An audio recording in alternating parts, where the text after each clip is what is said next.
ಭಕ್ತಿ ಪುರಸ್ಸರಃ ತರಣಿ ಶಶಿರೋಚಿಗಳು ಬೆಳಗದ ಪರಮ ಗುಹ್ಯದ ತಮವ ಕಳೆಯಲು ಹರನೆನರ ರೂಪದಲ್ಲಿ ಅನ್ನಯ ಶಿರದಿ ಕರವಿರಿಸಿ ಪರಿಹರಿಸಿ ಅಜ್ಞಾನ ತಿಮಿರವ ಸುರಿಸಿದನು ಕಾರುಣ್ಯ ಕಿರಣವ ವರದ ಕರ ಶಿವಪುತ್ರ ಗುರುವಿಗೆ ಶರಣು ಶರಣಾರ್ಥಿ.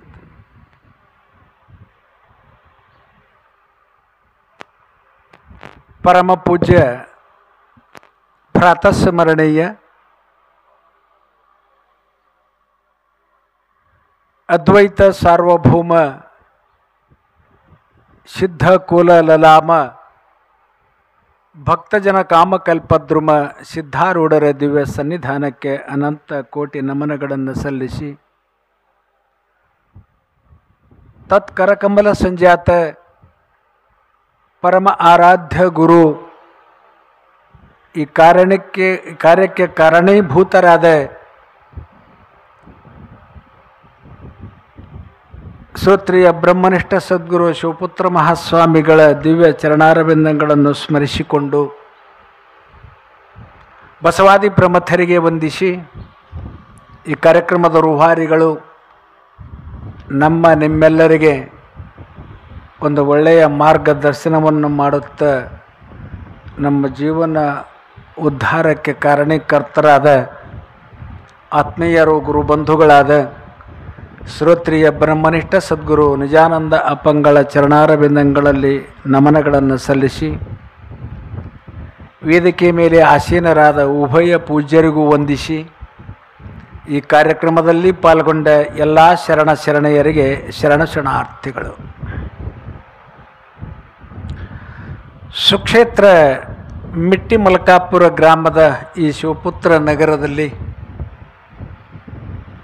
ಆರೂಢ ಜ್ಯೋತಿ ಶಾಂತಾಶ್ರಮದಲ್ಲಿ ಪ್ರತಿ ವರ್ಷದ ಪದ್ಧತಿಯಂತೆ ಈ ವರ್ಷವೂ ಕೂಡ ಈಗಾಗಲೇ ಅದನ್ನು ಹೇಳಿದ್ದಾರೆ 40ನೇ ವರ್ಷದ ಪುಣ್ಯಾರಾಧನೆ ಅಂತ. ಪುಣ್ಯಾರಾಧನೆ ಅಂದರೆ ಸುಮ್ಮನೆ ಒಂದಿಷ್ಟು ರಾತ್ರಿ ಬೆಳತನ ಭಜನೆ ಮಾಡಿ ಮುಂಜಾನೆ ಒಂದಿಷ್ಟು ಪ್ರಸಾದ ಕೊಟ್ಟು ಬಿಟ್ರೆ ಆಯಿತು ಅಂತ ನಾವೆಲ್ಲ ತಿಳ್ಕೊಂಡೀವಿ, ಹಂಗೆ ಮಾಡ್ತೀವಿ. ಮಹಾತ್ಮರ ಪುಣ್ಯಾರಾಧನೆ ಹೇಗಿರಬೇಕು ಅಂತ ಕೇಳಿದರೆ ಅವರು ಹಾಕಿಕೊಟ್ಟ ಮಾರ್ಗದಲ್ಲಿ ನಾವು ನಡೆಯಬೇಕು ಅನ್ನುವುದನ್ನು ನಮ್ಮೆಲ್ಲರಿಗೆ ಎಚ್ಚರಿಕೆ ಮಾಡುವಂತೆ ಇರಬೇಕು. ಆ ಒಂದು ಕಾರ್ಯಕ್ರಮ ಇದು. ಬಹಳ ಜನ ಪವಾಡ ಪುರುಷರಾಗಿ ಹೋಗ್ಯಾರ, ಬಹಳ ಜನ ಸಂತರಾಗಿ ಹೋಗ್ಯಾರ. ಅದ್ಭುತವಾಗಿ ಅವರ ಜನನಗಳನ್ನು ವರ್ಣನೆ ಮಾಡ್ಯಾರ. ಅದ್ಭುತವಾಗಿ ಅವರ ಲಿಂಗೈಕ್ಯವನ್ನು ವರ್ಣನೆ ಮಾಡಿದ ಕಥೆಗಳನ್ನು ನಾವು ಲಕ್ಷಗಟ್ಟಲೆ ಓದಿವಿ. ಆಕಾಶದಿಂದ ಇಳಿದು ಬಂದನೋ ಅಂತ, ಅದೃಶ್ಯ ಆಗಿಬಿಟ್ಟ ಅಂತ ತಿಳ್ಕೊಂಡು ನಾವೆಲ್ಲ ಭಾಳ ಕಥೆಗಳನ್ನು ಓದ್ತೀವಿ ಪುರಾಣ ಪುಣ್ಯ ಕಥೆಗಳಲ್ಲಿ. ಇಲ್ಲ, ನಿಮ್ಮೆಲ್ಲರಂತೆ ಇದೇ ಕನ್ನಡ ನಾಡಿನೊಳಗೆ ನಾವು ನೀವು ಹೆಂಗೆ ಜನ್ಮ ತಾಳಿವೆ ಹಂಗನೇ ಜನ್ಮ ತಾಳಿ ತನ್ನ ಜನ್ಮವನ್ನು ಮುಮುಕ್ಷುಗಳ ಸಲುವಾಗಿ ಮೀಸಲಾಗಿ ಇಟ್ಟಂಥ ತನವು ಮೀಸಲು ಶಿವನ, ಮನವು ಮೀಸಲು ಶಿವನ, ಕಣ್ಣು ಮೀಸಲು ಶಿವನ, ನಾಲಿಗೆ ಮೀಸಲು ಶಿವನ. ಈ ಮೀಸಲು ಬೀಸರ ಹೋಗದಂತಿದ್ದರೆ ಆತನೇ ಜಗದೀಶ ನೋಡ ರಾಮನಾಥ ಅಂದಂಗೆ ತನ್ನ ಸಂಪೂರ್ಣ 107 ವರ್ಷಗಳನ್ನು ಮುಮುಕ್ಷುಗಳ ಉದ್ಧಾರಾರ್ಥವಾಗಿ ಏನು ಉದ್ಧಾರ ಮಾಡಿದ್ರಿ? ಪವಾಡಗಳು ಮಾಡಲಿಲ್ಲ. ಆಶ್ಚರ್ಯಕರವಾಗಿ ಏನಾರೇ ತೊಗೊಂಡು ಏನಾರೇ ಮಾಡೋದು, ಜಾಜು ಮಾಡಲಿಲ್ಲ. ಏನು ಮಾಡಿದ್ರಂದ್ರೆ ಅಜ್ಞಾನಿಗಳನ್ನು ಜ್ಞಾನಿಗಳನ್ನಾಗಿ ಮಾಡಿದ. ನನಗಿನ್ನ ಭಾಳ ಜನ ಕಲ್ತವ್ರು ಕುಂತೀರಿ ನೀವೆಲ್ಲ. ಶಿಕ್ಷಣ ನಮ್ಮೂರಿನ ಶಾಲೆ ಪಾವಟಿಗೆ ಇನ್ನೂ 2 ಉಳಿದಾವ್. ನಾನು 7ನೇ ಶಾಲೆ 5ನೇತಕ್ಕೆ ಬಿಟ್ಟವ್ರು ನಾವು. ಆದರೂ ಕೂಡ ನಿಮ್ಮಂಥವ್ರು ಎದುರಿಗೆ ಕುಂತು ಮಾತಾಡುವಂಥ ಶಕ್ತಿ ಯಾರಿಂದ ಬಂದದಂತ ಕೇಳಿದ್ರೆ ಆ ಪುಣ್ಯಾತ್ಮನ ಸುಮ್ಮನೆ ಎಷ್ಟು ಸ್ಪರ್ಶ. 14 ವರ್ಷದವ ಇದ್ದಾಗ ಸುಮ್ಮನೆ ತಲೆ ಮೇಲೆ ಕೈ ಇಟ್ಟಿದ್ದು. ಕಾಶಿಗೆ ಹೋಗಲಿಲ್ಲ, ಕಾಲೇಜಿಗೂ ಹೋಗಲಿಲ್ಲ, ಸರ್ಟಿಫಿಕೇಟ್ ಇಲ್ಲ. ಆದರೂ ಕೂಡ ಸುಮ್ಮನೆ ಇಲ್ಲಿ ಮೇಲೆ ಕುಂದ್ರುವಷ್ಟು ತಾಕತ್ತು ಯಾರಿಂದ ಬಂತು ಅಂತ ಕೇಳಿದರೆ ಆ ಪುಣ್ಯಾತ್ಮನ ಹಸ್ತಸ್ಪರ್ಶದಿಂದ. ಅಂತ ಒಬ್ಬ ಮಹಾತ್ಮನ ಒಂದು ಪುಣ್ಯಸ್ಮರಣೆ ನಾವು ಮಾಡ್ತೀವಿ. ಒಂದು ವೇಳೆ ಈ ಪುಣ್ಯಾತ್ಮ ಜನ್ಮ ತಾಳದೇ ಹೋಗಿದ್ರೆ ನಾವ್ಯಾರೋ ಶಾಸ್ತ್ರಿಗಳಂತ ಅನಿಸ್ಕೋತಿದ್ದಿಲ್ಲ. ಶಾಸ್ತ್ರಿ ಅನಿಸ್ಕೊಳ್ಳೋದು ಭಾಳ ದೊಡ್ಡಗದಲ್ರಿ. ಇವತ್ತು ಮೊಬೈಲ್ದಾಗ ನೀವು ಶಾಸ್ತ್ರಿ ಆಲಕ್ಕೆ ಬರ್ತದೆ. ತೊಗೊಂಡು ಗೂಗಲ್ನಾಗ ಒದರಿ ಬಿಡ್ರಿ, ನೀವು ಯಾವ ಬೇಕು ಅದು ಬರ್ತದೆ. ವೇದ ಬೇಕೋ, ಉಪನಿಷತ್ತು ಬೇಕೋ, ಭಗವದ್ಗೀತಾ ಬೇಕೋ, ಏನು ಬೇಕು ಎಲ್ಲ ಔಟ್ ಆಫ್ ಕಂಟ್ರಿ ಫಿಲಾಸಫಿ ಕೂಡ ಇದರಾಗ ಸಿಗುತ್ತೈತಿ. ಅಷ್ಟೊಂದು ಮಾತ್ರಕ್ಕೆ ನಾವು ಒಂದು ಶಬ್ದದ ಅರ್ಥ ಹೇಳಿದ ಮಾತ್ರಕ್ಕೆ ಶಾಸ್ತ್ರಿಗಳ ಆಗಲಿಲ್ಲ. ಕರೆದ್ರಿ ನೀವು, ನಾವು ಹೂ ಅಂದೀವಿ ಅಷ್ಟೇ. ಯಾವುದನ್ನು ನಾವು ಅದನ್ನು ನೋಡಿ ಅಭ್ಯಾಸ ಮಾಡೀವಿ ಅದನ್ನು ಜೀವನದಾಗ ಅಳವಡಿಸ್ಕೋಬೇಕು. ನಾವು ಅದರಂಗೆ ಇರಬೇಕು. ಅದರಂಗೆ ಇದ್ದು ತೋರಿಸಿದ ಪುಣ್ಯಾತ್ಮನ ಮಕ್ಕಳು ನಾವು. ಯಾವುದನ್ನು ಹೇಳಬೇಕು ಅದನ್ನು.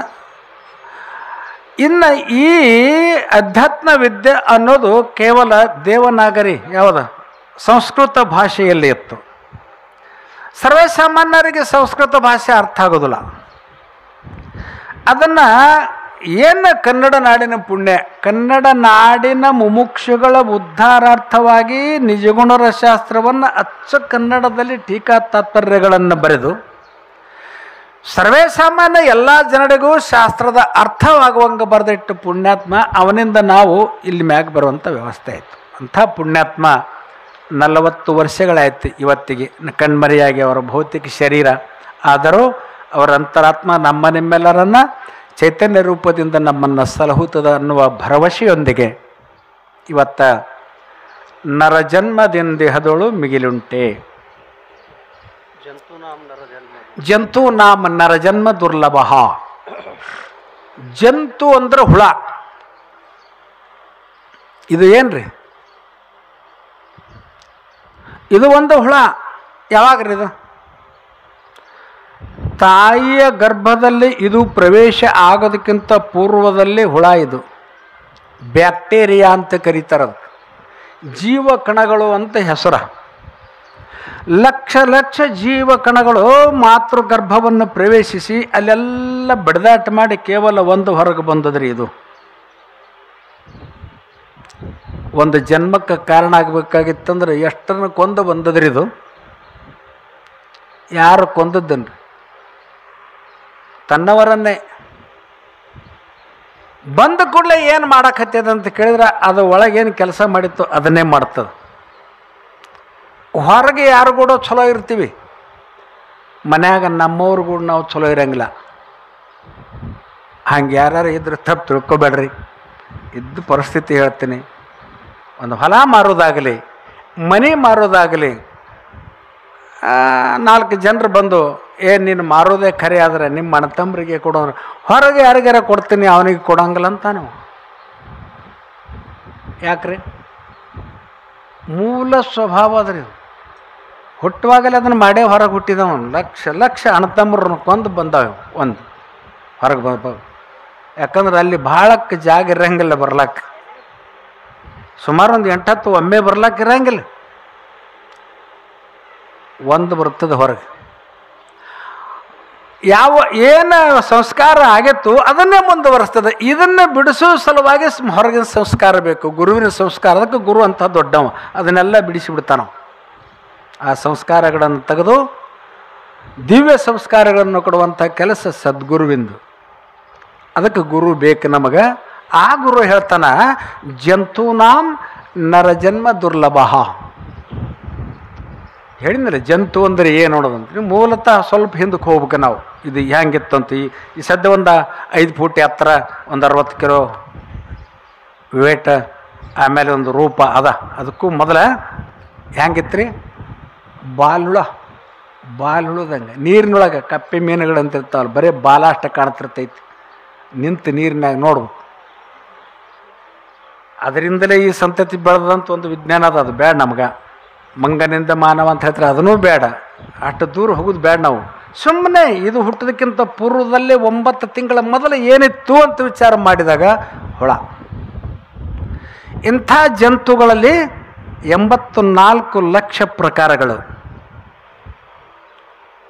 84 ಲಕ್ಷ ವೆರೈಟಿ, ತಳಿ ಸಂಖ್ಯೆ ಅಲ್ರದ ಗುಂಪು ಎಷ್ಟವ್ರಿ? 84 ಲಕ್ಷ. 21 ಲಕ್ಷ ಅಂಡಜ, ತತ್ತಿಯನ್ನು ಒಡೆದು ಹೊರಗೆ ಬರು 21 ಲಕ್ಷ ಪ್ರಭೇದಗಳು. ಅವು ಒಂದೊಂದರ ಸಂಖ್ಯೆನೇ ಶತಕೋಟಿ ಇರಬೇಕು, ಇಲ್ಲ ನನಗೆ ತಳಿ. 21 ಲಕ್ಷ ತತ್ತಿಯಿಂದ ಒಡೆದು ಬರುವ ಪ್ರಕಾರಗಳು, 21 ಲಕ್ಷ ಭೂಮಿಯಿಂದ ಬಗೆದು ಮ್ಯಾಕ್ ಬರು, ಭೂಮಿಯಿಂದ ಹುಟ್ಟಿ, 21 ಲಕ್ಷ ನೀರಿನಲ್ಲಿ ಹುಟ್ಟು, ಬೆವರಿನಲ್ಲಿ ನೀರಿನಲ್ಲಿ ಹುಟ್ಟು, ಜಲಜ ಅಂತ ಕರೀತಾರವಕ್ಕೆ. 21 ಲಕ್ಷ ಜರಾಯುಜ. ನಮ್ಮ ಜನನಾದ ಕೂಡಲೇ, ನಮ್ಮ ಮನೆಗೊಂದು ಕೂಸಿನ ಜನನಾದ ಕೂಡಲೇ, ನಮ್ಮ ಮನೆಗೊಂದು ದನ ಕರು ಮರಿ ಹಾಕ್ತು ಅಂದ್ರೆ ಅದ್ರ ಮೇಲೆ ಒಂದು ಚೀಲ ಇರ್ತೈತಲ್ರಿ, ಅದಕ್ಕೆ ಕನ್ನಡದಲ್ಲಿ ಆಡು ಭಾಷೆಯಲ್ಲಿ ಮಾಸಿನ ಚೀಲ ಅಂತ ಕರೀತಾರೆ. ಅದಕ್ಕೆ ಜರಾಯುಜ ಅಂತ ಕರೀತಾರೆ ಶಾಸ್ತ್ರದೊಳಗೆ. ಜರಾಯು ಚೀಲವನ್ನು ಹಚ್ಚಿಕೊಂಡು ಬಂದು ಮೊಲೆ ಹಾಲನ್ನು ಕುಡಿದು ಬದುಕುವಂಥವು 21 ಲಕ್ಷ. ಅದರೊಳಗೆ ಇದು ಒಂದು. ಇದ್ರ ಸಂಖ್ಯೆನ ಎಷ್ಟದ ಲೆಕ್ಕ ಮಾಡಿದ್ರೆ ಎಷ್ಟು ಕೋಟಿ ಅದ್ರಿ ಭಾರತದ್ದು? 110 ಕೋಟಿ. 110 ಕೋಟಿ ನಮ್ಮ ದೇಶದಾಗೆ ಆದಂತ. ಒಟ್ಟಾಗಿ ಒಂದು 800 ಕೋಟಿ ಲೆಕ್ಕ ಮಾಡ್ತಾರೆ, ಹೆಚ್ಚು ಕಡಿಮೆ ಇರ್ತಾವು. ಇದು ಲೆಕ್ಕ ಮಾಡ್ಲಿಕ್ಕೆ ಹೋದೆವಂದ್ರೆ ಅಕ್ಬರ ಬಾದಶಾಹ ಬಿರ್ಬಲ ಕೇಳಿದಂತ, ಬಿರ್ಬಲಗ ಕೇಳಿದಂತ ಎಷ್ಟು ಆಕಾಶದಾಗ ಚಿಕ್ಕಿ ಎಷ್ಟವ ಎಣಸ್ಕೊಂಡು ಹೇಳಂದಂತ. ಹೆಂಗೆ ಎಣಿಸ್ತೀರಿ? ನಕ್ಷತ್ರಗಳು ಎಷ್ಟವ ಎಣಿಸಿ ಒಂದು ವಾರದೊಳಗಾಗಿ ಲೆಕ್ಕ ಕೊಡ್ಬೇಕು, ಇಲ್ಲಾಂದ್ರೆ ನಿನ್ನ ನೌಕರಿ ಸಸ್ಪೆಂಡ್ ಅಂದ. ತಲೆ ತೂರಿಸ್ಕೊಂಡು ಮಕ್ಕೊಂಡ, ನಿದ್ದೆ ಹತ್ತಲಿಲ್ಲ. ಮಗಳು ಕೇಳಿಲ್ದು, ಯಾಕಪ್ಪ ಏನು ಚಿಂತೆ ಅಂತ ಕೇಳಿ. ಬೀರ್ಬಲ್ನ ಮಗಳು, ಒಬ್ಬ ಬ್ರಾಹ್ಮಣ ಶಾಣೆ. ಹೀಗವ ರಾಜ ಒಂದು ಪ್ರಶ್ನೆಕೇನ, ನಕ್ಷತ್ರಗಳು ಎಷ್ಟವ ಎಣಿಸ್ಕೊಂಡು ಬಾಂದಾನ, ಅದಕ್ಕೆ ಯಾಕೆ ಇಷ್ಟು ಚಿಂತೆ ಮಾಡ್ತೀವಿ ಅಂದಳಕಿ. ಹೆಂಗವ ಹೆಂಗೆ ಎಣಿಸೋದವನ್ನ? ಏನು ದೊಡ್ಡ ಸಮಸ್ಯೆ ಅಲ್ಲಿದು ನಿನ್ನಂಥವನಿಗೆ? ಏನು ದೊಡ್ಡದೊಂದು ಪುಟ್ಟಿ ಅಥವಾ ಹೆಡಗಿ, ಅದು ತುಂಬ ಸಮುದ್ರದನ್ನು ಉಸುಕು ತುಂಬಿಕೊಂಡು ಬಾ, ರಾಜನ ಮುಂದೆ ಸುರು, ಅವು ಎಷ್ಟವ ಅಷ್ಟದ ನೋಡ್ರಿ ಅಂತ ಹೇಳಂತಂದು ತಂದು ಸುರುವಿದ. ಯಾಕೋ ಅಂದವು, ನಕ್ಷತ್ರ ಎಣಿಸ್ಕೊಂಡು ಬಂದೇನಿ ರೀ ಅಂದವು. ಎಷ್ಟವು ಎಣಿಸಿ ನೋಡ್ರಿ, ಅದಕ್ಕೆ ಟ್ಯಾಲಿ ಮಾಡಿ ನೋಡ್ರಿ, ಗೊತ್ತಾಯ್ತು ನಿಮ್ಗೆ. ಹಂಗೆ ಈ ಸಂಖ್ಯೆ ಎಷ್ಟದಂದ್ರೆ ಹುಟ್ಟುತ್ತದ ಸಾಯ್ತದ ನಿರಂತರ. ಇದು ಹಗಲು ರಾತ್ರಿ ಏನು ಟೈಮಿಂಗ್ ಇಲ್ಲ, ಒಟ್ಟಾರೆ ಹಿಂಗೆ ಹುಡ್ತದೆ, ಹಿಂಗೆ ಸಾಯ್ತದೆ. ಕ್ಷಣದಲ್ಲಿ ಹುಟ್ಟಿ ಸಾಯುವು ಎಷ್ಟೋ ಅದಾವೆ, ಶತವರ್ಷಗಳು ಹುಟ್ಟಿ ಸಾಯುವು ಎಷ್ಟೋ ಅದಾವೆ. ಶತಮಾನಗಳವರೆಗೆ ಬದುಕಿರು 600, 700, 13, 1400 ವರ್ಷ ಬದುಕಿದವರು ಇನ್ನೂ ಅದಾರ ಹಿಮಾಲಯದೊಳಗಂತ ಈ ಇತಿಹಾಸಕಾರರು ಬರೀತಾರೆ, ನೋಡಿ ಬಂದವರು ಹೇಳ್ತಾರೆ. ಪುರಾಣ ಕಾಲದಲ್ಲಿ ಇದ್ದಂಥವ್ರು 7 ಮಂದಿ ಇನ್ನೂ ಜೀವಂತದಾರಂತನೂ ಹೇಳ್ತಾರೆ. ಭಾಳ ವಿಶಾಲ ಅದಾವೆ, ನಮಗೆ ಭಾಳ ಗೊತ್ತಿಲ್ಲ ನಮಗೆ. ಯಾಕಂದ್ರೆ ಕೂಪ ಮಂಡೂಕ ನಾವು, ಬಾವಿಯೊಳಗಿನ ಕಪ್ಪಿ ನಾವು, ಸಮುದ್ರದೊಳಗಿನ ಕಪ್ಪಿ ವಿಸ್ತಾರ ಅದ ಅದ್ರ ಪ್ರಪಂಚ. ಹಂಗೆ ವಿಶ್ವ ಭಾಳ ದೊಡ್ಡದ. ಸಂಪೂರ್ಣ ಯಾವ ವಿಜ್ಞಾನ ನೋಡಿಲ್ಲ ನಾ ವಿಶ್ವ, ಬರೀ ನಮ್ಮದೊಂದು ಭೂಗೋಳ, ಇದೊಂದು ಖಗೋಳ. ಎಷ್ಟು ಗೊತ್ತಾಗ್ಯದ ಇದು ಸೂರ್ಯಮಂಡಲದಾಗ ಎಷ್ಟದ ಇಷ್ಟೇ, ಎಂಥವು ಕೋಟಿ ಕೋಟಿ ಸೂರ್ಯರದಾರ. ಎಷ್ಟು ವಿಶಾಲ ಅದ ಪ್ರಪಂಚ. ಅದರೊಳಗೆ ಎಷ್ಟು ಸಂಖ್ಯೆ ಅದನ್ನು ಗೊತ್ತಿಲ್ಲ. ಇಷ್ಟೆಲ್ಲ ಸಂಖ್ಯಾಕು ಒಬ್ಬನೇ ನಾಯಕ, ಬ್ರಹ್ಮಾಂಡ ನಾಯಕ. ಆ ಬ್ರಹ್ಮಾಂಡದೊಳಗಿನ ಒಂದು ಅಂಡ ಇದು ಭೂಮಂಡಲ. ಇದರೊಳಗೆ ಹೇಳಿದ್ನಲ್ರಿ, ಜಂತು ನಾಮ ನರಜನ್ಮ ದುರ್ಲಭ. ಇಷ್ಟು ಜಂತುಗಳಲ್ಲಿ ಇದು ಹುಟ್ಟುವುದು ದುರ್ಲಭ, ಹುಟ್ಟ್ಯದ. ಈಗ ಆಗಿವಿ, ನಾವು ಮನುಷ್ಯರಾಗಿ ಹುಟ್ಟಿವಿ. ಯಾಕೆ ಶ್ರೇಷ್ಠ ಅಂತ ಕೇಳಿದ್ರ, ಇದಕ್ಕೊಂದು ಶಂಕರಾಚಾರ್ಯರೇ, ಇದನ್ನು ಬರೆದವರು ಶಂಕರಾಚಾರ್ಯರು, ಅವರೇ ಇನ್ನೊಂದು ಪೂರಕವಾಗಿ ಹೇಳ್ತಾರೆ. ಏನಂತ,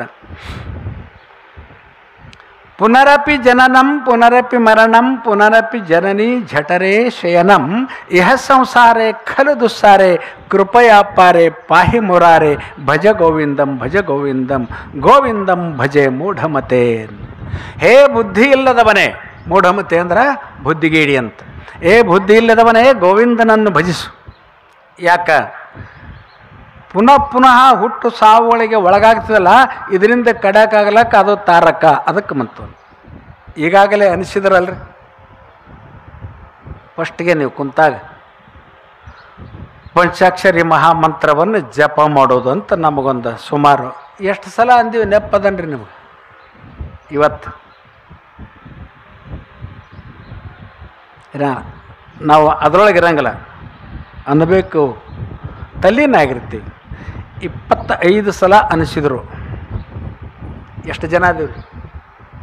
ಸುಮಾರು 200 ಜನ ಹೇಳ್ರಿ. 200 ಜನ 25 ಅಂದ್ರೆ ಎಷ್ಟು? ಸುಮಾರು ಒಂದು 5-6 ಸಾವಿರ ಜಪ ಆಗಿಬಿಡ್ತದೆ.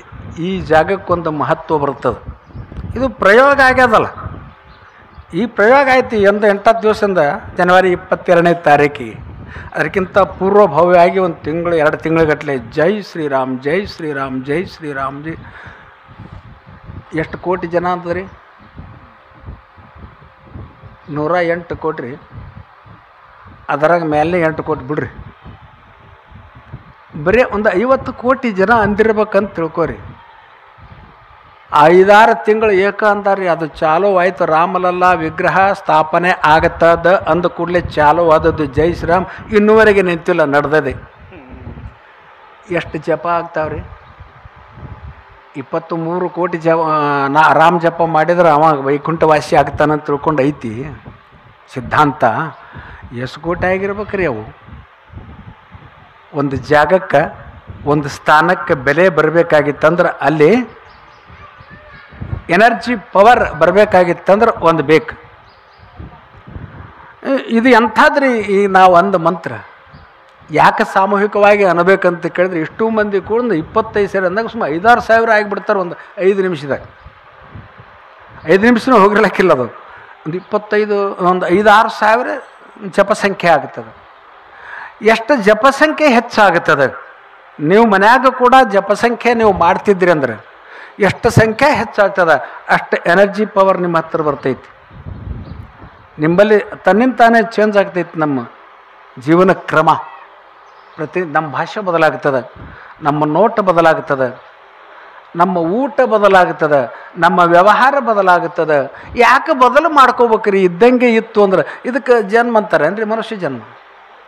ಇದ್ದಂಗೆ ಇರು ಮನುಷ್ಯನ ಬಿಟ್ಟು ಎಲ್ಲನೂ ಏನೂ ಚೇಂಜ್ ಮಾಡಿಲ್ಲ. ಅವಕ್ಕೆ ನಾಗರಿಕತೆ ಗೊತ್ತಿಲ್ಲ, ಸುಧಾರಿಸಿಲ್ಲ. ಹೌದಿಲ್ರಿ? ಎಷ್ಟಿದಾವ ಅಷ್ಟೇ ಅದಾವ. ಒಂದು ಮಾತು ನೆನಪಿರ್ಬೇಕು, ಅವು ನಮಗೆ ಪಾಠ ಕಲಿಸ್ತಾವ, ನಮಗೆ ಪಾಠ ಹೇಳ್ತಾವ್ರು. ಪ್ರಕೃತಿಯೇ ಗುರು, ಗಗನವೇ ಲಿಂಗ, ಜಗವಿದೆಲ್ಲವೂ ಕೂಡಲ ಸಂಘ ಅಂತ. ಈ ಪ್ರಕೃತಿ ನಮಗೆ ಗುರುವಾಗಿ ಕೆಲಸ ಮಾಡ್ತೈತಿ. ಯಾಕ? ನಾವು ಸಂಸ್ಕಾರ ಹೊಂದಲಿಕ್ಕಂದ್ರೆ ಇಷ್ಟೇ ಆಗಿ ಉಳಿತೀವಿ. ನೀವು ಸಂಸ್ಕಾರವಂತರಾಗಿ ಮನುಷ್ಯ ದೇವ ಆಗಬಹುದಲ್ರಿ? ಶಂಕರಾಚಾರ್ಯರು ಜೀವೋ ಬ್ರಹ್ಮೈವ ನಾಪರಹ ಅಂತ ಸುಮ್ಮನೆ ಹೇಳಿಲ್ಲ. ಜೀವನು ಬ್ರಹ್ಮನೇ, ಬೇರೆ ಏನೂ ಅಲ್ಲ. ಸ್ವಲ್ಪ ವಿಚಾರ ಮಾಡ್ರಿ. ಈ ವಿಚಾರ ಈ ಮನುಷ್ಯನಿಗೆ ಮಾತ್ರ ಸಾಧ್ಯದ, ಉಳಿದೋಕೆ ಸಾಧ್ಯ ಇಲ್ಲ. ಅದಕ್ಕೆ ಜಂತು ನಾಮ್ ನರಜನ್ಮ ದುರ್ಲಭ. ಯಾವ ಜಂತುವಿಗೂ ಯಾವ ಪ್ರಾಣಿಗೂ ಕೂಡ ತನ್ನ ವಿಚಾರ ಮಾಡ್ಲಿಕ್ಕೆ ಸಾಧ್ಯ ಇಲ್ಲ, ಇನ್ನೊಂದನ್ನು ವಿಚಾರ ಮಾಡಿರ್ಬೇಕು. ಅವುಗಳನ್ನು ನೋಡಿ ನಾವು ಸಂಶೋಧನೆ ಮಾಡ್ತೀವಿ. ಚರಕ ಮುನಿ ಆರೋಗ್ಯದ ಬಗ್ಗೆ ಸೂತ್ರಗಳನ್ನು ಬರೆದಿಟ್ಟ. ಚರಕ ಸಂಹಿತೆ, ಸುಶ್ರುತ ಅಂತ ತಿಳ್ಕೊಂಡು 2 ಮುನಿಗಳು ಅವರು ಆಯುರ್ವೇದವನ್ನು ಅವರೇ ಬರೆದಿಟ್ಟವರು. ಆರೋಗ್ಯದ ಗುಟ್ಟು ಏನು ಅಂತ ತಿಳ್ಕೊಂಡು ಸಂಶೋಧನೆ ಮಾಡಿದವ. ಏನೆಲ್ಲ ತಿರುಗಾಡಿದವ, ಎಲ್ಲ ಪ್ರಾಣಿಗಳ ಸರ್ವೆ ಮಾಡಿದವ. 21 ಲಕ್ಷ ಹೋಗಲಿಲ್ಲ. ಆ ಪ್ರಭೇದದಾಗ ಒಂದನ್ನು ಸರ್ವೆ ಮಾಡೋದು. ತತ್ತಿಯಿಂದ ಒಡೆದು ಬಂದದ್ದು ಒಂದು, ಕಾಗೆ ಕೋಳಿ ಏನೋ, ಜರಾಯುದಿಂದ ಹೊರಗೆ ಬಂದದ್ದು ಒಂದು, ಭೂಮಿಯಿಂದ ಹೊರಗೆ ಬಂದದ್ದು ಒಂದು, ಬೆವರಿನಿಂದ ನೀರಿನಲ್ಲಿ ಹುಟ್ಟಿದ್ದೊಂದು. ಇವುಗಳೆಲ್ಲ ಸರ್ವೆ ಮಾಡಿದವು. ಇಡೀ ಪ್ರಪಂಚನೇ ಸುತ್ತಿದ. ಆರೋಗ್ಯದ ಗುಟ್ಟ ಯಾವ ಹೇಳಿಲ್ಲ. ಯಾಕೆ ಅವುಗಳನ್ನೇ ಯಾಕೆ ಕೇಳಿದ ಅಂತ ಕೇಳಿದ್ರೆ, ಒಂದು ಪ್ರಾಣಿಗೆ ಆಯುಷ್ಯ ಪರಮಾಯುಷ್ಯ ಎಷ್ಟು ಇರ್ತದ ಅಷ್ಟು ಆರೋಗ್ಯದಿಂದ ಬದುಕುತ್ತದ ಮನುಷ್ಯನನ್ನು ಬಿಟ್ಟರೆ ಉಳಿದ ಪ್ರಾಣಿಗಳು. ಅದರಲ್ಲಿ ನಮಗಿಂತಲೂ ಶ್ರೇಷ್ಠ ಅವು. ಈ ಜನ್ಮ ಅನ್ನೋದು ಶರೀರ ದೃಷ್ಟಿಯಿಂದ ಹೇಳಿಲ್ಲ, ಅದಕ್ಕೊಂದು ಅರ್ಥ ಬೇರೆ ಅದ. ಒಂದು ಕಾಗಿಗೆ 25 ವರ್ಷ ಅದಂತ ತಿಳ್ಕೊರಿ, 25 ವರ್ಷ ದವಾಖಾನೆಗೆ ಹೋಗಂಗಿಲ್ಲ. ಅದು ಯಾಕೆ ಹೋಗಂಗಿಲ್ರಿ? ಇಲ್ಲ ಹೋಗಂಗಿಲ್ಲ ಅಂತ ಒಂದು ಉಡಾಫೆ ಉತ್ತರ ಸಿಗ್ತೈತಿ. ದವಾಖಾನೆ ಇಲ್ಲ ಹೋಗಿಲ್ಲ ಅಂತ ಅರ್ಥ ಅಲ್ಲ, ಅದಕ್ಕೂ ಇಲಾಜ್ ಮಾಡ್ಲಿಕ್ಕೆ ಸಾಧ್ಯತೆ ಐತಿ. ಅದರ ಅವಶ್ಯಕತೆ ಅದಕ್ಕಿಲ್ಲ. ಯಾಕಿಲ್ಲ? ಆಹಾರದಲ್ಲಿ ಬದಲಾವಣೆ ಮಾಡಿಲ್ಲ, ವಿಹಾರದಲ್ಲಿ ಬದಲಾವಣೆ ಮಾಡಿಲ್ಲ. ಏನು ತಿನ್ನಬೇಕು ಅದನ್ನೇ ತಿಂತದೆ. ಅದು ತಿನ್ನಲಾರ್ದ ವಸ್ತು ಇತ್ತಂದ್ರೆ ಮುಟ್ಟಂಗಿಲ್ಲ, ಹಸಿವಾಗ್ಲಿಕ್ಕಂದ್ರೆ ಮುಟ್ಟಂಗಿಲ್ಲ. ಒಂದು ತ್ವಾಳ ಕುರಿ ಹಿಂಡಿನೊಳಗೆ ಹಾಯ್ದು ಹೋದರೂ ಕೂಡ ಹೊಟ್ಟೆ ತುಂಬಿತ್ತಂದ್ರೆ ಬಾಯಿ ಹಿಂಗೆ ಹಾಕಿರ್ತೈತಿ, ಕಿತ್ತಂಗಿಲ್ಲ. ಹಸಿವಾಗಿತ್ತಂದ್ರೆ ತಗೊಂಡು ಹೋಗ್ತೈತಿ. ಅರ್ಥಾತ್ ಹಸಿಯದಿರೆ ಉಣಬೇಡ, ಹಸಿದು ಮತ್ತಿರಬೇಡ, ಬಿಸಿ ಬೆರೆಸಿ ತಂಗಳುಣಬೇಡ, ವೈದ್ಯರ ಬೆಸನವೇ ಬೇಡ ಸರ್ವಜ್ಞ ಅಂತ ಇವನಿಗೆ ಸರ್ವಜ್ಞ ಹೇಳ್ಬೇಕಾಯ್ತು. ಅವಕ್ಕೆ ಯಾರೂ ಹೇಳೋದು ಬೇಕಾಗಿಲ್ಲ, ಸಹಜವಾಗಿ ಅದಾವ. ನೀವು ಸಾಕಿದಂಥ ದನಕರುಗಳು ನಮ್ಮ ಅಜ್ಜಮುತ್ತರ ಕಾಲಕ್ಕೆ ಏನು ತಿಂತು ಇವತ್ತಿಗೆ ಅದನ್ನೇ ತಿಂತಾವೆ. ಆಹಾರದಲ್ಲಿ ಬದಲಾವಣೆ ಇಲ್ಲ, ವಿಹಾರದಲ್ಲಿ ಬದಲಾವಣೆ ಇಲ್ಲ. ಬಿಟ್ಟರೆ ನಮ್ಮ ಹೊಲಕ್ಕೆ ಹೋಗ್ತಾವೆ, ಮತ್ತೆ ಬಿಟ್ಟರೆ ನಮ್ಮ ಮನೆಗೆ ಬರ್ತಾವೆ. ಇಷ್ಟು ಪ್ರಜ್ಞೆಯಿಂದ ಕೆಲಸ ಮಾಡ್ತಾವೆ. ನಾವು ಜೇಲ್ನಾಗ ಇಟ್ಟರು ಕಡೆಯಾಗ್ತೀವಿ, ಮನೆಗಿದ್ದವ್ರು ಹೋಗಿ ಜೇಲ್ನಾಗ ಬಿಡ್ತೀವಿ. ನಮ್ಮದು ಆಹಾರ ವಿಹಾರ ಯಾಕೆ ಹಿಂಗಾಗ್ಯದ ಅಂದ್ರೆ ನಮ್ಮ ಆಹಾರ ಬದಲಾವಣೆ ಆಗ್ಯದ. ಒಬ್ಬ ಲಿಂಗಾಯತ ಮಗ ಡಾಕ್ಟ್ರ್ ಆಗ್ಯಾನ. ಮನೆ ನಮ್ಮೂರಾಗ ಭಾಳ ಬೇಕಾದ ಮನುಷ್ಯ. ಕಟ್ಟಿಗೆ ಕುಂತೀವಿ ಇಬ್ಬರು. ಹೊಸ್ದಾಗಿ ಅಪಾಯಿಂಟ್ಮೆಂಟ್ ಜನವರಿ 27ಕ್ಕೆ ಅಲ್ಲಿ ಕಾರವಾರ ಜಿಲ್ಲಾಕ್ಕೆ ಹಾಕಿದರು. ಇಲ್ಲಿ ಕುಂತು ಫೋನ್ ಮಾಡ್ತಾನೆ, ತಂದು ನಿನಗೇನು ಕಡಿಮೆ ಇಲ್ಲ, ಭೂಮಿ ಅದ, ಸೀಮೆ ಅದ, ದೊಡ್ಡ ಪಗಾರ ಆಗ್ತದ, ಆರೋಗ್ಯ ಕೆಡಿಸ್ಕೋಬೇಡ, ನೀವೊಬ್ಬ ಡಾಕ್ಟ್ರ, ಅಲ್ಲೇನು ಕಾರವಾರ ಜಿಲ್ಲಾ ಸಾಕಷ್ಟು ಮೀನುಗಳು ಸಿಗ್ತಾವ, ಎಲ್ಲ ಸಿಗ್ತಾವ, ಆರಾಮ್ ಉಂಡು ತಿಂದು ಚೆನ್ನಾಗಿರು. ಒಬ್ಬ ಲಿಂಗಾಯತ ಹೇಳ್ತಾನೆ ಮಗನಿಗೆ, ಆಹಾರದಾಗ ಬದಲಾವಣೆ. ತಿಂದವರು ಸುಮಾರು ಅಂತಲ್ಲ, ನಿಮ್ಮದೇ ಆದಂಥ ಧರ್ಮದ, ನಿಮಗೊಂದು ಚೌಕಟ್ಟದ, ನಿಮ್ಮದೇ ಆದಂಥ ಒಂದು ಆಚರಣೆ ಅದ, ಅದಕ್ಕರೆ ಬೆಲೆ ಕೊಡಬೇಕಿಲ್ರಿ. ಉಳಿದೋಕೆ ಪ್ರಜ್ಞೆ ಇಲ್ಲ, ಅವು ಕೇಳಂಗಿಲ್ಲ. ಹಸಿದರೂ ಕೂಡ ಹುಲ್ಲು ತಿನ್ನಂಗಿಲ್ಲ ಅಂತ. ಮತ್ತು ಅದು ತನ್ನ ಪಾಡಿಗೆ ಅದ, ಅದಕ್ಕೂ ಜಡ್ಡು ಜಾಪತ್ತು ಏನೂ ಇಲ್ಲ. ಫ್ಯಾಮಿಲಿ ಡಾಕ್ಟರ್ ಬೇಕು ಇವನಿಗೆ, ಅವಕ್ಕೆ ಏನೂ ಇಲ್ಲ. ಈ ದೃಷ್ಟಿಯಿಂದ ನೋಡಿದರೆ ಅವುಗಳನ್ನು ನೋಡಿ ನಾವು ಕಲಿಬೇಕು. ಇನ್ನು ಆಂತರಂಗಿಕವಾಗಿ ಇದು ಮ್ಯಾಲಿಂದ ಐತ್ರಿ, ಒಳಗೆ ಆತ್ಮಶುದ್ಧಿಗಾಗಿ ಮನ ಮಾಸಿದರೆ ಕೂಡಲ ಸಂಗನ ಶರಣರ ಅನುಭವ ಮಾಡುವುದು ಅಂತ ಮನುಷ್ಯನಿಗೆ ನೀತಿ ಅದ. ಬಟ್ಟೆ ಮಾಸಿದರೆ ಮಡಿವಾಳ ಅಂಗಕ್ಕಿವದು, ಮಂಡೆ ಮಾಸಿದರೆ ಮಜ್ಜನವ ಮಾಡುವುದು, ಮನ ಮಾಸಿದರೆ ಕೂಡಲ ಸಂಗನ ಶರಣರ ಅನುಭವ ಮಾಡುವುದು ಅಂತ. ನೀವೆಲ್ಲ ಬಂದಿರಿ ಈಗ. ಅದಕ್ಕೆ ಇದರೊಳಗೆ ಏನು ಸಿಗ್ತದಂತ ಕೇಳಿದ್ರೆ ಇದು ಸಿಗ್ತೈತ್ರಿ. ಏನು? ಮನುಷ್ಯನನ್ನು ಮಹಾದೇವನನ್ನಾಗಿ ಮಾಡುವ ಶಕ್ತಿ ಮನುಷ್ಯನಿಗದ, ಉಳಿದೋಕಿಲ್ಲ. ಅದಕ್ಕೆ ಈ ಜನ್ಮ ಶ್ರೇಷ್ಠ. ಅಷ್ಟಾವರಣದ ಸ್ಥೂಲವೋ ಮಾನವ ಜನ್ಮ ಹುಟ್ಟಿ ಬರುವುದು ದುರ್ಲಭವೋ. ದುರ್ಲಭ ಆದರೂ ಕೂಡ ನಮಗೆ ಸಿಕ್ಕೈತಿ. ಪ್ರಯತ್ನ ಮಾಡೋ ಪ್ರಮೇಯನೇ ಇಲ್ಲ. ಇಲೆಕ್ಷನ್ ನಿಂತು ಆರಿಸಿ ಬರೋದು ಅಲ್ರಿದು, ಹುಟ್ಟಿ ಬಿಟ್ಟೈತಿ ಮನುಷ್ಯ ಜನ್ಮದಾಗ. ಹುಟ್ಟಿದ ಮೇಲೆ ಇದು ಇನ್ನೊಮ್ಮೆ ಇದರೊಳಗೆ ನಿಮಗೆ ಸುಖ ದುಃಖಗಳು ಗೊತ್ತಾಗ್ಯಾವ.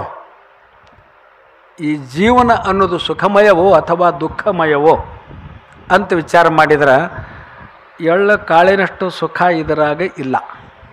ಶರಣರು ಹೇಳ್ತಾರ, ಸಾಸಿವೆಯಷ್ಟು ಸುಖಕ್ಕೆ ಸಾಗರದಷ್ಟು ದುಃಖ ನೋಡ.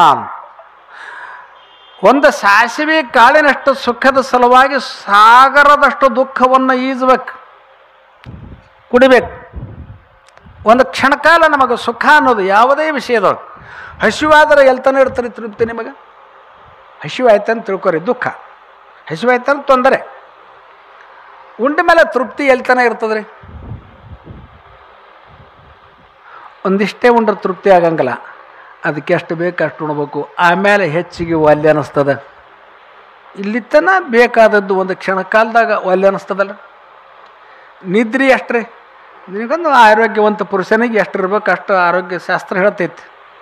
ಸುಮಾರು 8 ತಾಸು ನಿದ್ದೆ ಆಗಬೇಕು ವಯಸ್ಸಿನಾಗ. ಮಕ್ಕಳಿಗೆ 13 ತಾಸು ನಿದ್ರೆ ಇರ್ತದೆ ಚಿಕ್ಕ ಮಕ್ಕಳಿಗೆ. ನಮಗೊಂದು 7 ತಾಸು ಬೇಕು. 60 ವರ್ಷದ ಅಟ್ಟಿಂದ 5 ತಾಸು ಕನಿಷ್ಠ ಪಕ್ಷ ಬೇಕು, ಇಲ್ಲಂದ್ರೆ ಅನಾರೋಗ್ಯ ಆಗ್ತದೆ ಅವನಿಗೆ. ಇದು ಕೂಡ ಅತಿ ಆದ್ರೆ ಅದು ಒಂದು ರೋಗ, ಅದನ್ನೂ ಸುಖ ಅಲ್ಲ. ಬ್ರಹ್ಮಾನಂದದ ಶಾಂಪಲ್ ಅಂತ ಹೇಳಿಸ್ಕೊಂಡದ್ದಿದು. ಇಷ್ಟೆಲ್ಲ ಜ್ಞಾನ ಇದ್ದದ್ದು ಮನುಷ್ಯನಿಗೆ ಉಳಿದವಕ್ಕೆ ಇಲ್ಲ, ಅದಕ್ಕೆ ಇದು ಶ್ರೇಷ್ಠ. ಇನ್ನು ನಾವು ಮೌಲಿಕವಾಗಿ ತೌಲನಿಕೆ ಅಧ್ಯಯನ ಮಾಡಿ ಇದ್ರಾಗ ಏನದು ಸುಡಲಿ ದೇಹವ ಶರಣರು ಹೇಳಿದ್ರು ಒಂದು ಕಡೆ, ಇದ್ರ ಮೇಲೆ ವೈರಾಗ್ಯ ಬಂದು ಇದ್ರಾಗ ಏನದ ರಕ್ತ ಮಾಂಸಗಳು ತುಂಬಿಕೊಂಡದ್ದು, ಎಲುವಿನ ಹಡಿಕೆ, ಮೂತ್ರದ ಕುಡಿಕೆ, ಸುಡಲಿ ದೇಹವ. ಹೌದು, ಒಪ್ತೀನಿ. ಎಲ್ಲಿಯವರೆಗೆ ನಿಮ್ಮ ಒಳಗೆ ಪ್ರಾಣ ಅದ ಅಲ್ಲಿಯವರೆಗೆ ಇದು ಮೌಲ್ಯವುಳ್ಳದ್ದು. ಒಂದು ಸಲ ನಿಮಗೆ ಕಿಡ್ನಿ ಬೇಕಾಯ್ತಂದ್ರೆ ತತ್ಕಾಲದಲ್ಲಿ ಸಿಗ್ತದನ್ರಿ. ಅಕಸ್ಮಾತ್ ಕೊಟ್ಟರೆ ನೀವೆಂಥ ಪುಣ್ಯವಂತರು. ಹರಕತ್ತಾಗಿತ್ತು ನೀವು ಕೊಟ್ರಿ ಅಂದರೆ ನೀವೆಂಥ ಪುಣ್ಯವಂತರು. ಇದು ಅವಕ್ಕಿಲ್ಲ. ಐತಿ ಬರ್ತದ, ಅದ್ರ ಜ್ಞಾನ ಅವಕ್ಕಿಲ್ಲ. ಆ ಕೆಲಸ ಯಾರೂ ಮಾಡಿಲ್ಲ. ಮನುಷ್ಯನಿಂದ ಮನುಷ್ಯನಿಗೆ ಒಂದಿಷ್ಟು ರಕ್ತ ಕೊಟ್ಟರೆ ಎಷ್ಟು ಕಿಮ್ಮತ್ತದ. ನೀವು ಹೃದಯನ ಕಿತ್ತಿ ಕೊಟ್ಟವ್ರು ಅದರಲ್ರಿ. ಈಗ ಪ್ರಾಣ ಹೋಗೋ ಹೊತ್ನಾಗ ಅದನ್ನು ತೊಗೊಂಡು 5-6 ತಾಸಿನಾಗ ಮತ್ತೊಂದು ಕಡೆ ಚೇಂಜ್ ಮಾಡ್ತಾರಲ್ಲ, ಇವು ಕಿಮ್ಮತ್ತಿಲ್ಲ ಅಂತೀರೇನು? 1 ಕೋಟಿ ರೂಪಾಯಿ ಕೊಡೋರು ಅದಾರ. ಈ ದೃಷ್ಟಿಯಿಂದಲೂ ಇದರಂಥದ್ದು ಶ್ರೇಷ್ಠ ಮತ್ತೊಂದು ಇಲ್ಲ. ಜಂತು ನಾಂ ನನ್ನ ಜನ್ಮ ದುರ್ಲಭ. ಯಾಕಂತ ಕೇಳಿದ್ರೆ ಇದೊಂದು ಜಂಕ್ಷನ್, ಮಾನವ ಜನ್ಮ. ಕೊನೆಗೆ ಬರ್ತೀನಿ ಈಗ. ಜಂಕ್ಷನ್ ಅಂದ್ರೆ ಏನ್ರಿ, ಈಗ ಹುಬ್ಳಿ ಹೋದಿವಂತ ತಿಳ್ಕೊರಿ, ಬೇಡ ಇಲ್ಲಿ ಗುಂತ್ಕಲ್ ಹೋದಿವಂದ್ರೆ ಯಾವ ಕಡೆರೆ ಹೋಗ್ಬೋದು, ಅಲ್ಲಿಗೆ ಹೋಗಿ ಇಳ್ದೇವಂದ್ರೆ ಈ ಕಡೆರ ಬರ್ಬೋದು, ಹಿಂಗಾರ 4 ದಿಕ್ಕಿಗೆ ಇರ್ತಾವೆ ಇವೇ ದಾರಿಗಳು. ಇಲ್ಲೇ ಕುಂತು ವಿಚಾರ ಮಾಡಿದ್ರೆ ಅಲ್ಲಿ ಅಷ್ಟು ಸೌಕರ್ಯ ಇಲ್ಲಿಲ್ಲ. ಹಾಗೆ ಇನ್ನೊಂದು ಜನ್ಮದಲ್ಲಿ ಬಂದರೆ ಪಾಪಾನುಗುಣದಿಂದ ಗಿಡಮರ ಕ್ರಿಮಿಗಳ ರೂಪಾಗಿ ಕೀಟ ಪತಂಗಾದಿಯಾಗಿ ಆಪಕ್ಷಿ ಕುಲವಾಗಿ ಮೇಲಾ ಪಶುರೂಪವಾಗಿ ಬಹುಬಾಧೆ ಗಲಸಿ ನಿದ್ರೆ ಬಾರದಿದೆನ್ನ ಪರಿಭವ ದುಃಖ ಸಮುದ್ರವ ಸಾಯಸವ ಸಮುದ್ರವ ನೆನೆದವರು. ಸ್ವಲ್ಪ ನಾವು ಹುಟ್ಟು ಸಾವುಗಳ ವಿಚಾರ ಮಾಡ್ಕೊತ ಹಾದೇವಂದ್ರೆ ನಮಗೆ ನಿದ್ರೆ ಸಹಿತ ಬರೋದಿಲ್ಲ, ಅಷ್ಟೊಂದು ಟೆನ್ಷನ್ ಆಗ್ತೈತಿ ಅಂತಾರೆ ನಿಜಗುಣರು. ಯಾಕೆ? ನಾವು ಮಾಡಿದ ಪಾಪದ ಅನುಗುಣವಾಗಿ ನಮಗೆ ಜನ್ಮಗಳು ಬರ್ತಾವು. ಇದು ಬರಬೇಕಾಯ್ತಾರೆ ನೀವು ಪುಣ್ಯ ವಿಶೇಷದಿಂದ ಬಂದಿರಿ. ಈ ಪುಣ್ಯ ಪಾಪಗಳ ಮಿಶ್ರಣದಿಂದ ಮನುಷ್ಯ ಜನ್ಮ ಬರ್ತೈತಿ. ಅದಕ್ಕೆ ಸುಖ ದುಃಖಗಳು ಸಮವಾಗಿರ್ತಾವ. ಯಾಕಿದು ಭಗವಂತನ ಸೂತ್ರ. ಬರೇ ಸುಖ ಆದರೂ ಮೌಲ್ಯ ಇಲ್ಲ, ಬರೇ ದುಃಖ ಆದರೂ ಮೌಲ್ಯ ಇಲ್ಲ. ದುಃಖದ ಅನುಭವ ಆದವನಿಗೆ ಸುಖದ ಅನುಭವ ಆಗುತ್ತದೆ. ಒಂದಿಷ್ಟು ಸಕ್ಕರೆ ತಿಂದ ಮೇಲೆ ಚಹಾ ಕುಡಿದ್ರೆ ಹೆಂಗೆ ಅನ್ನಿಸ್ತದೆ ರೀ? ಎರಡೂ ಅವೇ ಗೊತ್ತೇ ಆಗಂಗಿಲ್ಲ. ಅದು ಹೆಚ್ಚಿತ್ತು ಇದು ಹೆಚ್ಚಿತ್ತು ರುಚಿಯದ್ದು ಗೊತ್ತಾಗಂಗಿಲ್ಲ. ಒಂದಿಷ್ಟು ಖಾರ ತಿಂದ ಮೇಲೆ ಚಹಾ ಕುಡಿದ್ರೆ ಹೆಂಗೆ ಅನುಭವ ಆಗ್ತದನೋ, ಖಾರದ ಅನುಭವ, ಸುಖದ ಅನುಭವ, ಸಿಹಿ ಅನುಭವ. ಹಾಗೇನೆ ಮನುಷ್ಯನಿಗೆ ದುಃಖ ಬಂದ್ರೆ ಸುಖದ ಅನುಭವ ಗೊತ್ತಾಗುತ್ತದೆ. ಬಡತನದ ಅನುಭವ ಇತ್ತಂದ್ರೆ ಶ್ರೀಮಂತಿಕೆ ಅನುಭವ ಗೊತ್ತಾಗುತ್ತದೆ. ಶ್ರೀಮಂತಿಕೆ ಅನುಭವ ಮೊದಲೇ ಬಿಡಿದ್ರೆ ಬಡತನದ್ದು ಗೊತ್ತಾಗುತ್ತದೆ. ಅವೆರಡೂ ಒಂದು ನಾಣ್ಯದ 2 ಮುಖ. ಅದಕ್ಕೆ ಪುಣ್ಯ ವಿಶೇಷದಿಂದ ದೇವತೆಗಳ ಜನ್ಮ, ಪುಣ್ಯ ಪಾಪಗಳ ಸಮ್ಮಿಶ್ರಣದಿಂದ ಈ ಮನುಷ್ಯ ಜನ್ಮ ಬಂದದ. ಇದ್ರಾಗ ಸುಖದ ಅನುಭವನೂ ಆಗ್ಯದ, ದುಃಖದ ಅನುಭವನೂ ಆಗ್ಯದ. ಸುಖ ಬೇಕು ದುಃಖ ಬೇಕು ಅಂತ ಕೇಳಿದ್ರೆ ದುಃಖ ಬೇಕು ಅಂತ ಯಾವ ಮೂರ್ಖನೂ ಹೇಳುದಿಲ್ಲ. ಎಲ್ಲರಿಗೂ ಸುಖನೇ ಬೇಕು. ಆದ್ರೆ ನಾವು ಹಿಡಿದ ದಾರಿ ನರನು ತೆಂಕಲು ಹೋಗಿ ಸುರಗಿರಿಯ ಕಂಡಂತೆ ಅಂತ ಸರ್ಭೂಷಣರು ಬರೀತಾರೆ. ದಕ್ಷಿಣ ದಿಕ್ಕಿಗೆ ಹೋದ್ರೆ ಹಿಮಾಲಯ ಪರ್ವತ ಸಿಗ್ತದೆ ರೀ, ಉತ್ತರಕ್ಕೆ ಹೋಗ್ಬೇಕು ಅಂದ್ರೆ ಹಂಗೆ ಸುಖ ಬೇಕಂತೀವಿ, ದುಃಖದ ಮಾರ್ಗದಲ್ಲಿ ನಡಿತೀವಿ. ದುಃಖ ಅಂದ್ರೆ ಏನು ರೀ? ಇನ್ನೊಂಜರ ಬೇಕಂದ್ರೆ ದುಃಖ, ಸಾಕಂದ್ರೆ ಸುಖ ಅಲ್ಲೇ, ಇನ್ನೊಂದು ಸ್ವಲ್ಪ ಬೇಕಂದ್ರೆ ದುಃಖ ಚಾಲು. ಇನ್ನೊಂದು ಜರ ಬೇಕಂದ್ರೆ ದುಃಖ ಚಾಲು, ಯಾಕಂದ್ರೆ ಅದನ್ನು ಪಡಿತಾನೆ ಇವಾಗ ನೆಮ್ಮದಿ ಇಲ್ಲ. ಇನ್ನೊಂದು ಜರ ಬೇಕು, ಅದನ್ನೂ ಆಯಿತು, ಮತ್ತೊಂದು ಜರ ಬೇಕು. ಆಸೆ ಎಂಬ ಬಿಸಿಲು ಗುದುರೆ, ಅದಕ್ಕೆ ಎಲ್ತನೂ ಆದಂಗೆ ಮುಂದೆ ಕಣ್ಕೊತೆ ಹೋಗ್ತೈತೆ. ಹೆಂಗೆ ಜಳ ಮರೀಚಿಕೆ ಅಂತ ಕರೀತಾರೆ ಅದಕ್ಕೆ. ಹಂಗೆ ಇದಕ್ಕೆ ದಂಡಿ ಇಲ್ಲ, ಇನ್ನಷ್ಟು ಬೇಕು ಅನ್ಕೊತ ಹೋಗ್ತದೆ. ಅದಕ್ಕೆ ಬೇಕು ಅಂದ್ರೆ ದುಃಖ, ಸಾಕು ಅಂದ್ರೆ ಸುಖ. ಏನು ಸಾಕು? ಈ ಜನ್ಮನೂ ಸಾಕಂದ್ಬಿಟ್ರಿ ಸುಖನೇ. ನೀವೆಲ್ಲ ಹಾಡ್ತೀರಿ, ನೀವು ಹ್ಯಾಂಗೆ ಹಾಡ್ತೀರಿ ನನಗೆ ಗೊತ್ತಿಲ್ಲ. ಶ್ರೀ ಗುರು ಸಿದ್ಧಾರೂಢ ತಂದೆ, ನಿನ್ನ ಪಾದಕ್ಕೆ ಓಡೋಡಿ ಬಂದೆ ಹರನೇ, ಏನಂತೀರಿ ನೀವು? ಹರನೇ ನರಜನ್ಮ ನನಗೆ ಸಾಕು, ಬ್ಯಾಡೋ ಬ್ಯಾಡೋ ಅಂತ ಹೇಳ್ತಾರೆ. ಕರ್ಮ ನರಜನ್ಮದಿಂದ ದೇಹದೋಳು ಮಿಗಿಲುಂಟೆ, ಜಂತೂನಾಂ ನರಜನ್ಮ ದುರ್ಲಭ ಅಂತ ಹೇಳುವಾಗ ಹರನೇ ನರಜನ್ಮ ನನಗೆ ಬೇಡೋ ಅಲ್ಲ ಪುಣ್ಯಾತ್ಮರೇ, ಹರನೇ ಮರುಜನ್ಮ ನಮಗೆ ಬೇಡೋ. ಇಷ್ಟು ಸರಳ ಆದ್ರಿ ಅದು. ಹರನೇ ನರಜನ್ಮ ಮತ್ತೇನು ಕತ್ತಿಗಿತ್ತಾಗಿ ಹುಟ್ಟಬೇಕಾ ನಾವು? ನಮಗೆ ನಾವೇ ಪ್ರಶ್ನೆ ಮಾಡ್ಕೋಬೇಕು. ಹರನೇ ನರಜನ್ಮ ನಮಗೆ ಬೇಡೋ ಅಲ್ಲ, ಅವ ಬರೆದದ್ದು ಮರುಜನ್ಮ ಅಂತೆ ಬರೆದಿರಬೇಕು. ಇವ ಹೆಂಗೋ ನರಜನ್ಮ ಅಂತ ಅಂದುಬಿಟ್ಟನ ಕುಂತು ಬಿಟ್ಟೈತೆ ಅದು ಬಾಯಾಗ. ಕೇಳೋವಾಗ ಏನಾಗ್ತದ, ಸುಮ್ಮನೆ ಲಯದ ಬೆನ್ನತ್ತಿ ತಲೆ ಹಾಕಿಬಿಡ್ತೀವಿ. ಲಯ ಇರ್ತದೆ ಭಜನೆಗೆ, ಒಂದು ಲಯ ಭಾಳ ಮಜಾರಿ ಅದು. ಏನು ತಪ್ಪಿದ್ರು ಹೊಡಿದೆ ಸುಮ್ಮನೆ. ಹರನೇ ನರಜನ್ಮ ನನಗೆ ಬೇಡ ಅಲ್ಲ, ಹರನೇ ಮರುಜನ್ಮ ನನಗೆ ಬೇಡ, ಇನ್ನೊಮ್ಮೆ ಹುಟ್ಟಲಾರ್ದಂಗೆ ಮಾಡಿ. ಯಾಕೆ ಏನಾಗ್ಯದ? ಅದೇ ಶಂಕರಾಚಾರ್ಯರು ಹೇಳ್ತಾರೆ ಭಾಳ ಚಂದ. ಪುನರಪಿ ಜನನಂ ಪುನರಪಿ ಮರಣಂ ಪುನರಪಿ ಜನನಿ ಜಠರೇ ಶಯನಂ. ಇಲ್ಲಿ ಹೆಂಗದ? ಮತ್ತು ತಾಯಿ ಹೊಟ್ಟೆಯಾಗ ಹೋಗಿ ಹೊರಗೆ ಬರಬೇಕಾದ್ರೆ ನಿನ್ನ ಪರಿಸ್ಥಿತಿ ಏನು? 2 ಜೀವ ಅಲ್ಲಿ ಒದ್ದಾಡಿ ಹೋಗ್ಯಾವ. ತಾಯಿ ಪುನರ್ಜನ್ಮ ಆಗ್ಯದ. ಇದಕ್ಕರೇ ಗೊತ್ತಿಲ್ಲ, ಅರಿವೇ ಇಲ್ಲ. ಕಡ್ಕೋಳ ಮಡಿವಾಳಪ್ಪ ಬರಿತಾನ, ನಿನ್ನ ಜನ್ಮ ಆಗಬೇಕಾದ್ರೆ ಅಗಸ ಅರಿವೆ ಹಿಂಡಿದಂತೆ, ಅಕ್ಕ ಸಾಲಿಗನ ಕೆಂಬೆಚ್ಚಿನಲ್ಲಿಕ್ಕಿ ತೆಗೆದ ಚಿನ್ನದ ಸಲಾಕೆಯಂತೆ. ಹೆಂಗೆ ಬಂದಿದೆ ಪುಣ್ಯಾತ್ಮ? ಈ ದುಃಖವನ್ನು ನೆನೆಸಿದರೆ ಬಾಲ್ಯತನದಲ್ಲಿ ದುಃಖ ಬಹಳ, ಕಾಲದಲ್ಲಿ ತನ ಏಳಿದರೆ ಮೊಲೆ ಹಾಲು ಕುಡಿಯಲು ಶಕ್ತಿ ನಾಸ್ತಿಯು ಇಂದ್ರಿಯಗಳಿಗೆ, ಮೇಲೆ ರೋಗದ ಹೇಸಿಕೆಯು, ಕಣ್ಣಾಲೆ ನೊಣಗಳು ಕಡೆಯ ರಥ ನದಿ, ನೀಲಕಂಠನ ಸ್ಮರಣೆ ತಪ್ಪಿದೆ, ಕ್ಷಮಿಸೋ ಮಹಾದೇವ ಅಂತ ತಿಳ್ಕೊಂಡು ಶಂಕರಾಚಾರ್ಯ ಕೇಳಿದ್ದನ್ನು ಸರಿಪುರ ಕನ್ನಡದಾಗ ನಮಗೆ ಹೇಳ್ಯಾರ. ಅದಕ್ಕೆ ಈ ಬಹುದುಃಖದಿಂದ ನಾವು ಕಡೆಯಾಗಬೇಕಾಗಿತ್ತಂದ್ರೆ ಏನು ಮಾಡ್ಬೇಕ್ರಿ? ಸುಖ ಅಂದರೆ ಏನು ಗೊತ್ತು ಮಾಡ್ಕೋಬೇಕು. ನಿನ್ನ ಸ್ವರೂಪದ ಜ್ಞಾನನೇ ಸುಖ, ನೀನು ಸುಖದ ಸ್ವರೂಪನೇ ಇದ್ದಿ ಅಂತ ತಿಳುವಳಿಕೆ ಬರಬೇಕಾಗಿತ್ತಂದ್ರೆ ಈ ನರಜನ್ಮದಲ್ಲಿ, ಉಳಿದ ಜನ್ಮದಾಗ ಸಾಧ್ಯ ಇಲ್ಲ. ಅದಕ್ಕೆ ಜಂತೂನಾಂ ನರಜನ್ಮ ದುರ್ಲಭ. ಪುಣ್ಯಾತ್ಮರೇ, ಅದಕ್ಕೆ ನಾವು ನರಜನ್ಮದಲ್ಲಿ ಬಂದಿದ್ದೀವಿ. ಜಂಕ್ಷನ್ ಇದು ಹೇಳ್ತೀನಲ್ರಿ, ಹೊಳ್ಳಿ ಊರಿಗೆರೆ ಬರ್ಬೋದು, ಮುಂದರೆ ಹೋಗ್ಬೋದು. ಇಲ್ಲಿ ಬಂದು ಇಳ್ದೇವಿ. ನರಜನ್ಮ ಸಿಕ್ಕದ, ಸದ್ಗುರುವಿನ ಕೃಪೆ ಆಶೀರ್ವಾದ ಸಿಕ್ಕದ. ಇದನ್ನು ಸಾರ್ಥಕ ಮಾಡಿಕೊಳ್ಳೋಣ ಅಂಥ ಸದ್ಬುದ್ಧಿಯನ್ನು ಸದ್ಗುರುನಾಥ ನಮಗೂ ಹಾಗೂ ನಿಮಗೂ ಕೊಡಲಿ ಅಂತ ಹೇಳಿ ನನ್ನ ನಡುವ ಗುರುಪ ಸೇವಾ ಪುಷ್ಪಗಳನ್ನು ಸದ್ಗುರು ಚರಣಕ್ಕೆ ಅರ್ಪಿಸುತ್ತೇನೆ.